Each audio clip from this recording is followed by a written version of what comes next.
The courage to be disliked presents a conversation between a skeptical young man and a philosopher who emphasizes our individual power to change and find happiness, drawing upon the theories of influential psychologist Alfred Adler. The wide-ranging discussion examines our feelings of inferiority and superiority and the importance of interpersonal relationships, challenging the young man's perceptions of happiness, freedom, and community. Philosopher Ichiro Kishimi and writer Fumitake Koga adopted a dialogue format to impart Adler's philosophies, which are not always easy to accept or implement. The young man in the book represents both Koga and Kishimi, but most importantly, the reader. Kishimi and Koga hope that the dialogue will support readers through life's challenges and help them live in the present moment, free from the constraints of seeking recognition and approval from others. The courage to change. A philosopher lives on the fringes of an ancient city, preaching that everyone can achieve happiness and that the world is simple. In search of the truth, a young man who is unhappy with life goes to see the philosopher. The philosopher believes that life in its essence is remarkably straightforward, and the same can be said for the challenges we encounter. To children, life's simplicity is evident, unburdened by the complexities of adulthood. As they mature, they are confronted with a harsher reality. Religion, which once provided a sense of salvation, has seen a decline, leaving many to navigate life amidst anxiety and doubt. Yet, the perceived complexity of the world is not an inherent quality. It is shaped by our personal perceptions. The world's complexity, much like well water that feels cool in summer and warm in winter, is a reflection of our subjective experience. By altering our perception, the world can appear much simpler. The key lies not in the world itself, but in the individual. It is within everyone's capacity to change and find happiness. The young man, struggling with self-doubt and feelings of inferiority, views the philosopher's optimistic ideas as mere fantasy. The philosopher, deeply versed in Greek philosophy, has discovered a resonance with Adlerian psychology, established by Alfred Adler. Adler's theories emphasize the psychology of the individual. The young man is dubious about the possibility of change and happiness, which the philosopher insists is within everyone's reach. The young man points to a friend who, despite a strong desire to do so, is unable to leave his room due to anxiety. The philosopher suggests that this inability may not stem from past traumas, but from current objectives. Adlerian psychology concentrates on teleology, the purpose behind behaviors, rather than etiology, the cause of behaviors. Etiology is concerned with past causes, while teleology is focused on present goals. For instance, the friend's anxiety might fulfill the objective of remaining indoors. The philosopher stresses that individuals are not bound by past experiences, but by the meanings they ascribe to them. The friend has chosen to stay in his room, not because of past abuse, but because it serves a purpose, such as drawing his parents' attention. Everyone's actions are goal-oriented. The young man recalls a waiter spilling coffee on his new jacket, prompting him to react with a loud outburst. This reaction, which seemed involuntary, was actually a deliberate choice to ensure the waiter took notice. Anger is not an uncontrollable force, but a tool used to assert dominance and opinion. People are not at the mercy of their emotions or their past. Dwelling on the past fosters a pessimistic outlook on life. Instead, it is crucial to believe in our capacity for change, a fundamental tenet of Adlerian psychology. The young man aspires to emulate his friend Y, who is sociable and well-regarded. However, the philosopher suggests that he must first grasp the principles of Adlerian psychology. The desire to emulate someone else is rooted in dissatisfaction with ourselves. The first step towards happiness is self-acceptance, not trying to become someone else. Adlerian psychology encourages us to progress using our attributes. Happiness is a matter of choice, and even in challenging situations, we can choose not to be unhappy. The concept of lifestyle within Adlerian psychology encompasses both our worldview and self-perception. Lifestyle is a matter of choice, not a given, and we have the power to alter it. It is a misconception that personalities are fixed from birth. While factors such as race, nationality, culture, and family play a significant role, the ultimate determinant is personal choice. This choice may occur subconsciously around the age of 10. If a lifestyle is a choice rather than an innate trait, it can be chosen anew. Circumstances of birth are beyond our control and have a profound impact, but what truly matters is the present. Change is feasible at any moment. The sole impediment is the decision not to change. People are constantly selecting their lifestyles. The perceived inability to change is a conscious decision to maintain the current lifestyle, which appears practical and secure. It is akin to driving an old car. It may not be perfect, but it is familiar. Opting for a new lifestyle introduces uncertainty and potential discomfort. The ease and perceived safety of the status quo often prevail. Adlery psychology revolves around the courage to be content. Unhappiness is not the result of past events or a lack of abilities. It stems from a deficiency in courage. To initiate change, we must cease making excuses and confront the possibility of failure. This involves taking action, even at the risk of seeing our dreams crumble. Altering our lifestyle means redefining how we interpret the world and ourselves. Understanding inferiority and superiority. The young man reveals his self-loathing. The philosopher suggests that his preoccupation with his flaws is a conscious choice stemming from his decision not to like himself, which he perceives as virtuous. The philosopher tells about a student who wished to overcome her fear of blushing so she could confess her feelings to a man. The philosopher posits that she clung to her fear as a pretext to evade potential rejection. The young man realizes that she employed her fear as a safeguard against the pain of rejection. The philosopher suggests that the young man's self-dislike and preoccupation with his shortcomings also serve as a defense mechanism to shield him from the pain of relationships. He can attribute any rejection to his perceived inadequacies. The young man reluctantly acknowledges his fear of being disliked and the potential hurt that comes with it. All problems are essentially issues within interpersonal relationships. In the absence of other people, these problems would not exist. The young man struggles with this concept, convinced that human problems extend beyond relationships. The philosopher insists that even the quest for happiness, freedom, and purpose is intrinsically linked to our relationships. Feelings of inferiority are a reflection of our self-assessment. Observing a successful individual or a content friend can trigger envy and frustration. These emotions are subjective and arise from comparing ourselves to others. In the absence of comparison, there would be no sense of inadequacy or inferiority. Adler coined the term feeling of inferiority. This is not an objective reality but a subjective interpretation. For example, being short is not inherently inferior. It is the significance and value attributed to stature that matter. The subjective nature of these feelings means that we have the agency to perceive them as either an advantage or a disadvantage. Feelings of inferiority are a universal experience. Everyone begins life in a state of helplessness and aspires to overcome that condition, which Adler called the pursuit of superiority. This pursuit is about striving for a better or ideal state. However, when our ideals seem unattainable, feelings of inferiority may arise. This is not indicative of a disorder, but rather a catalyst for growth. When we lack the courage to take proactive steps and instead use our feelings of inferiority as a pretext, we develop an inferiority complex. We employ our feelings of inferiority as a justification, believing we cannot succeed due to a particular flaw. This is distinct from a mere feeling of inferiority, which can serve as a motivator for personal development. The inferiority complex suggests that if it were not for the flaw, we would be successful. It is a means of shirking responsibility for our circumstances. A superiority complex emerges from an intense sense of inferiority. When people lack the courage to strive and grow, they may feign superiority as a compensatory measure. This can manifest as boasting about their achievements or associating with influential individuals to seem exceptional. However, this is merely a facade to mask underlying feelings of inferiority. Boasting is, in fact, indicative of a lack of self-assurance and a profound sense of inferiority. Genuine confidence does not necessitate self-aggrandizement. Some individuals boast about their misfortunes as a means to assert their superiority. They reject assistance, claiming that others cannot comprehend their suffering. This, too, is a form of a superiority complex, where the intensity of the feeling of inferiority leads to boasting about adversities. Some people exploit their misfortunes to feel special and superior to others. For instance, a short person who dismisses sympathy from others, asserting that they cannot understand, may be treated with extra caution, which can confer a sense of specialness. This attitude is common among those who are ill, injured, or heartbroken.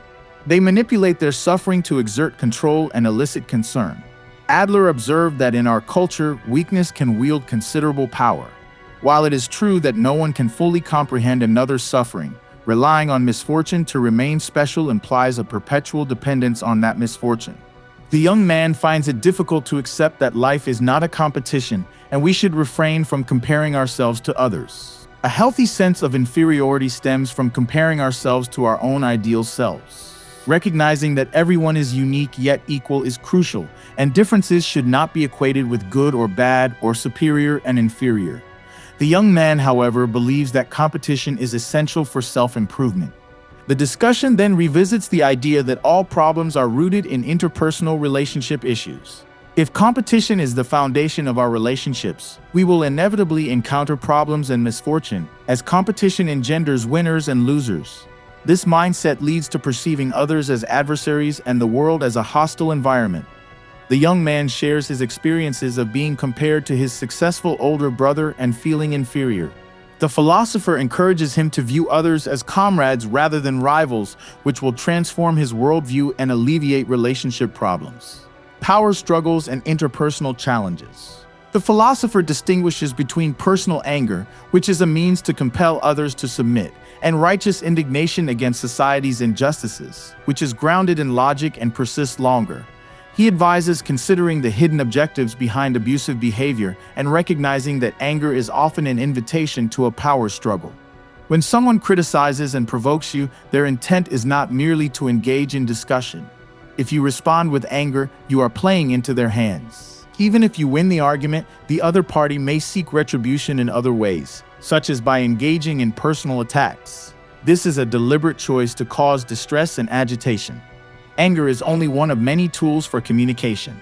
People often default to anger because they are unaware of alternative methods. By placing trust in the power of language and logic, we can communicate effectively without resorting to anger. Criticizing others, even when you believe you are in the right, can entrap you in a power struggle. Believing you are correct implies that you view the other person as wrong, shifting the focus from the argument to the relationship itself, transforming it into a contest. Admitting mistakes is not a sign of defeat. It is a departure from the compulsion to win. When you are preoccupied with victory, you are unable to make sound decisions. Dispelling the competitive mindset paves the way for self-improvement. Ultimately, all problems boil down to issues with interpersonal relationships.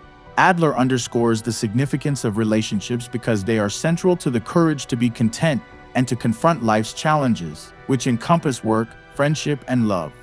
Work necessitates collaboration, and aversion to work often stems from avoiding interpersonal elements, not the work itself. Forming and deepening friendships outside of work or school is challenging, yet they are vital. Love relationships and familial bonds are the most complex, with love demanding freedom and equality, not constraints. Parent-child relationships are particularly challenging due to their enduring nature. Addressing these relationships, no matter how difficult, is imperative. Adlerian psychology teaches that the ultimate objectives are individual self-reliance and societal cooperation. Disliking someone is not necessarily about their flaws. It is often an excuse to evade a relationship. People can always find faults in others to rationalize their aversion. Adler referred to this behavior as the life lie, where the responsibility for our situation is shifted onto others. The feeling of inferiority is not a permanent state. It is another life lie used to dodge challenges and relationships. True freedom. Financial resources can provide freedom because they address our basic needs. However, wealth does not guarantee freedom, as human values and contentment cannot be purchased. Interpersonal relationships can constrain freedom, particularly when we perceive others as adversaries rather than comrades. Parents exemplify complex relationships. They can offer protection and support, yet their strictness and comparisons can create pressure and feelings of inferiority. Even when we are making autonomous choices, such as selecting a career, parental expectations can still exert influence. Adlerian psychology challenges the pursuit of recognition from others. The quest for acknowledgement is unnecessary and should not be a goal. Recognition is often linked to self-worth, but it is not essential for a fulfilling life. The desire for recognition can stem from a reward and punishment educational approach, which is not conducive to well-being. Living to fulfill others' expectations leads to a life that is not genuinely our own. It is crucial to live for ourselves. This is not an act of selfishness. It is about recognizing the distinction between tasks. For instance, study habits are a child's responsibility. Parents should refrain from intruding, as this can lead to conflict. The child will experience the outcomes of study choices, not the parents. Hence, studying is the child's task. It is important for parents not to overstep and assume the child's responsibilities. Interpersonal troubles often arise from meddling in others' tasks or having our tasks interfered with. Recognizing and respecting the separation of tasks can significantly enhance relationships. Parents often use the phrase, "It's for your own good," to justify their actions, but they might actually be pursuing their own objectives, such as upholding a certain image or exerting control. Children can detect this and may rebel because they feel manipulated. In Adolescent psychology, it is not recommended to completely disengage from a child's life, which would indicate a lack of interest. Instead, it is important to be cognizant of what the child is doing and offer support without encroaching on their responsibilities. This approach isn't confined to parenting, it also applies to counseling. The counselor's role isn't to change clients, but to assist them. The decision to alter their lifestyle is their own responsibility. In the workplace, it's not necessary to be liked by everyone, including a difficult boss. Using the boss as an excuse for poor performance is a way of avoiding responsibility. Instead, we should focus on our own tasks and not be swayed by others' unreasonable emotions. Good relationships require a balance of closeness and distance. Being too close or too distant can hinder communication and support.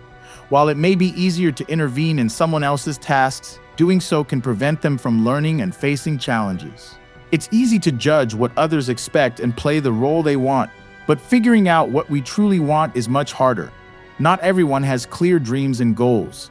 Living to meet others' expectations means handing over control of our lives. It's like running on tracks laid by parents. It's safe but restrictive.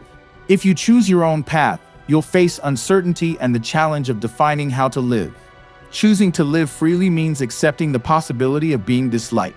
It's natural to want to be liked, but trying to please everyone is impossible and stressful.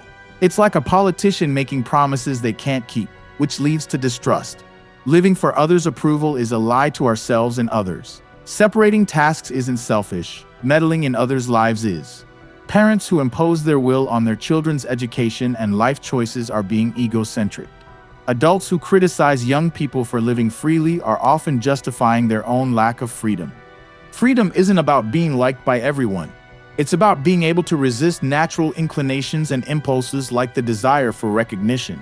All problems are interpersonal relationship problems, and freedom comes from being released from these relationships. Yet, since we can't live alone, true freedom is the ability to be disliked by others. This doesn't mean we should aim to be disliked. It simply means we should not be afraid of it.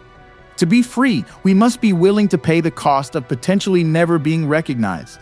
The bravery to be disliked is part of the courage to be happy. When we gain that courage, our relationships become lighter. Community feeling. Feeling down, the young man expresses doubts about the concept of separating tasks and the idea of freedom, suggesting it leads to a self-centered and isolated way of life. The philosopher clarifies that Adler's individual psychology is misunderstood. It's not about isolation, but about seeing the mind and body as indivisible.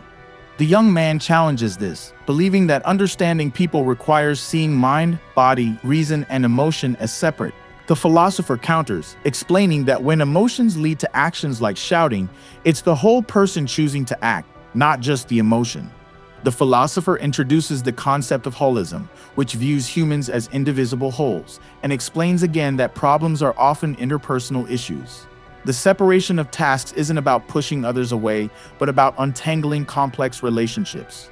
The young man inquires about the goal of interpersonal relations. The philosopher responds with community feeling, a key concept in adolescent psychology.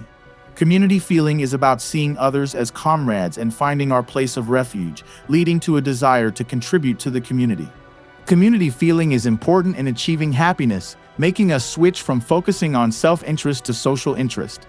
The young man's fear of judgment is self-centered. The young man acknowledges this, but questions if focusing on yourself is wrong. The philosopher explains that while we are the protagonists of our lives, we are not the center of the world. People who believe they are the world's center expect others to serve them, leading to disillusionment and loss of comrades when expectations aren't met. While everyone can be the center of their subjective world, no one is the center of the objective world.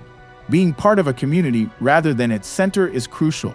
This understanding is key to finding a sense of belonging, which is earned through active participation in community life.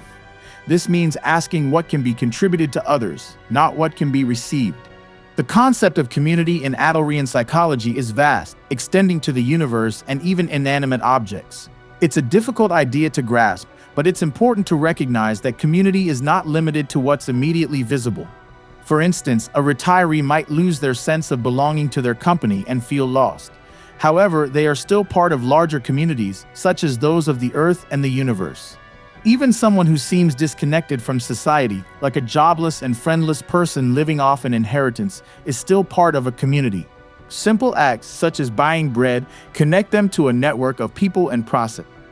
Clinging to a small community can limit freedom and the ability to experience a sense of belonging in larger contexts. The separation of tasks is a step toward community feeling because it involves recognizing our responsibilities and not interfering with others. The challenge is to maintain good relationships while respecting boundaries. Adlerian psychology involves the concept of horizontal relationships, which are about equality and cooperation, unlike vertical relationships, which are based on hierarchy and manipulation.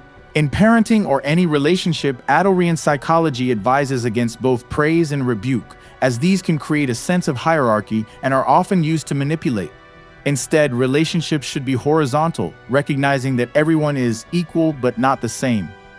This approach eliminates feelings of inferiority and superiority, fostering healthier interactions. Intervening in others' tasks often stems from seeing relationships as vertical, where one person is above another. Assistance, unlike intervention, respects the separation of tasks and supports others without force or judgment. Encouragement in Adlerian psychology means helping others regain the courage to face their tasks, not through praise, which can create dependency and a sense of inability, but through gratitude and respect. Praise, which is judgment from someone above, can hinder people's freedom and self-worth. Instead, expressing gratitude like saying thank you acknowledges contributions without judgment. Adlerian psychology emphasizes contribution to the community as a source of self-worth, based on feeling beneficial to others rather than seeking approval through praise. The concept of community feeling is about building horizontal relationships and expressing gratitude for someone's existence, not just their actions. It's about recognizing worth on the level of being, not just doing. Even if someone can't actively contribute like a bedridden person, they still have worth by their mere presence. This perspective shifts from judging based on idealized standards to appreciating individuals for who they are. Encouraging someone, even if they're not meeting societal expectations, can help them feel valued and take positive steps forward. It's crucial to choose between vertical and horizontal relationships consistently. If even one relationship is vertical, it can influence how all relationships are perceived. Treating all relationships as horizontal is essential. Building equal relationships can change our lives, affecting all other interactions. In a company, hierarchy exists, but equality in mindset is key. If a higher-up's orders lead to failure, it's not just their fault. We could have objected or suggested improvements. Relying on hierarchy means avoiding responsibility, overcoming self-consciousness. Even though caring for others is crucial, there's a natural tendency to worry about ourselves. This self-consciousness can be paralyzing, leading to a fear of being ridiculed or laughed at. It's important to consider why we might inhibit our own innocent behavior. It often stems from a lack of confidence in ourselves and a fear of being judged. At home alone, we might act freely, but in front of others, self-consciousness takes over. To overcome this, we need self-acceptance, confidence in others, and contribution to others. Self-acceptance is about using what we have effectively, not about self-affirmation, which can lead to lying to ourselves. It's about accepting yourself as you are and working towards improvement. This is not pessimism, but affirmative resignation, which involves accepting the unchangeable and having the courage to change what can be changed. Confidence in others is crucial when shifting from self-interest to social interest. It means believing in others without conditions or security. This can lead to being taken advantage of, but it's also the foundation for deep relationships. Doubt, on the other hand, can poison relationships. Unconditional confidence is not about being naive. It's a strategic choice to improve relationships. If a relationship doesn't improve, we have the right to end it. Even if we are betrayed by someone we trusted completely, it doesn't mean adopting an "other people are my enemies" attitude. If we suspect a partner of cheating and look for evidence, we will inevitably find it, regardless of the truth. This illustrates the power of belief and expectation in shaping our experiences and relationships. Past hurts from being exploited can overshadow everything else. Fear of trust prevents the formation of meaningful connections. Deep relationships are risky, but they also bring greater joy and fulfillment. The courage to trust comes from self-acceptance through acknowledging our abilities and limitations. When we are hurting, it's important to fully experience the sadness rather than avoid it, as avoidance hinders the ability to connect deeply with others. Once we achieve self-acceptance and trust in others, they become comrades, leading to a sense of belonging in the community. Community feeling also requires contribution to others. Contributing isn't about self-sacrifice. It's about feeling useful and recognizing our worth. It's not hypocritical to contribute for our own sense of worth. It's a genuine act of community engagement. Work is a clear form of contributing to others, not just a means to earn money. It makes us feel both useful and valued. Even wealthy people who could live without working choose to work to contribute and feel a sense of belonging. Contribution is about creating a positive reality and fostering a helpful environment, not about self-interest. Self-acceptance, trust, and contribution are interconnected and essential for a sense of community. They enable us to feel useful and accept ourselves. Adlerian psychology aims for self-reliance and harmony with society, which aligns with these concepts. Understanding and applying this psychology takes time, but it's possible at any age. It's important to remember that not everyone is hostile. Focusing on negative people leads to a distorted view of the world. Harmony in life means seeing the bigger picture and not letting a few negative experiences define our outlook. The dance of life. Workaholics focus too much on work and neglect other aspects of life like family and hobbies. They use work as an excuse to avoid other responsibilities. Adler doesn't approve of lifestyles where one aspect dominates. A father who works excessively and controls the family because he's the breadwinner is refusing to acknowledge his life tasks. Work isn't just a job. It includes home duties, community contributions, and personal interests. When people can't work anymore due to age or health, those who only value themselves for their work suffer greatly. Happiness is a complex topic in philosophy. Adler's simple answer is that feeling useful to the community gives us a sense of worth. This contribution doesn't need to be visible. It's enough to subjectively feel useful. However, seeking recognition from others to feel this contribution isn't true happiness. It leads to a lack of freedom as we become dependent on others' approval. True happiness comes from a feeling of contribution without needing recognition. Children often seek attention and try to be special, whether by being exceptionally good or bad. They may comply with their instructions, work hard in school, and perform well in extracurricular activities. But when being exceptionally good does not work out, when their academics don't go as planned, for instance, they may try to appear exceptionally bad. This pursuit of easy superiority is unhealthy. Instead, Adlerian psychology encourages having the courage to be normal, accepting ourselves without needing to be special. Being normal isn't the same as being incapable. It's about not flaunting superiority. The young man struggles with the idea of being normal. He wants to achieve something memorable and fears a mediocre life. He believes that great figures in history didn't accept normality but pursued lofty goals. The philosopher suggests that self-acceptance is the first step, and we don't need to be special to have a fulfilling life. The young man, however, feels that accepting normality is akin to accepting mediocrity. He is determined to find his own path to happiness, one that involves self-realization and making a significant impact. When people talk about having high aspirations, they often picture a mountain climber reaching a summit. However, if life is seen as a mountain climb, most of it becomes a journey towards a goal, making the present just a temporary phase. If we never reach the top, then our life will be incomplete, just a series of attempts.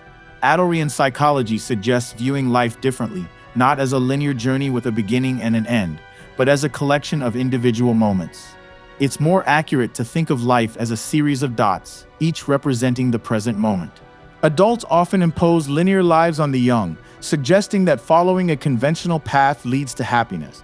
However, life isn't made up of lines. Planning life as if it were a line is impossible because life is a series of moments. Some may argue that without goals and plans, we cannot achieve dreams like becoming a violinist or a lawyer. But those who succeed live in the present, focusing on each step of their journey. Life should be lived like a dance, where the act of dancing is the goal. This concept is called energeo life, as opposed to kinetic life, which is focused on reaching an endpoint. Aristotle described ordinary motion, or kinesis, as having a start and end, with the goal being to move from one to the other as efficiently as possible. Energeia, however, is about the process itself being the outcome. The experience is the goal, not just the destination. If mountain climbing is about reaching the top, it's kinetic. But if it's about the act of climbing, regardless of reaching the summit, it's energeal. Rejecting the idea of planning for the future may seem like advocating for a life without direction. However, living earnestly in the present is the key. The past and future are not as important as the present. Life is not a story determined by past events or future goals. It's a series of moments that can be changed at will. The world is full of tragedies, and it's impossible to assign a universal meaning to life. However, it's essential to take action against such tragedies. When facing hardships, instead of asking why they happened, it's better to think about what to do next. Adler said life has no inherent meaning. Individuals must give it meaning. Choosing freedom and happiness can be confusing, but Adlerian psychology suggests contributing to others as a guiding star. This principle helps us stay on the path to freedom, regardless of others' opinions. By living in the moment and contributing to others, life's meaning becomes clear. The young man realizes that if he changes, the world will change. He wishes he knew this years ago, but the philosopher assures him that Adler's thoughts resonate with him now because he needs them now. The young man finally understands the simplicity of life.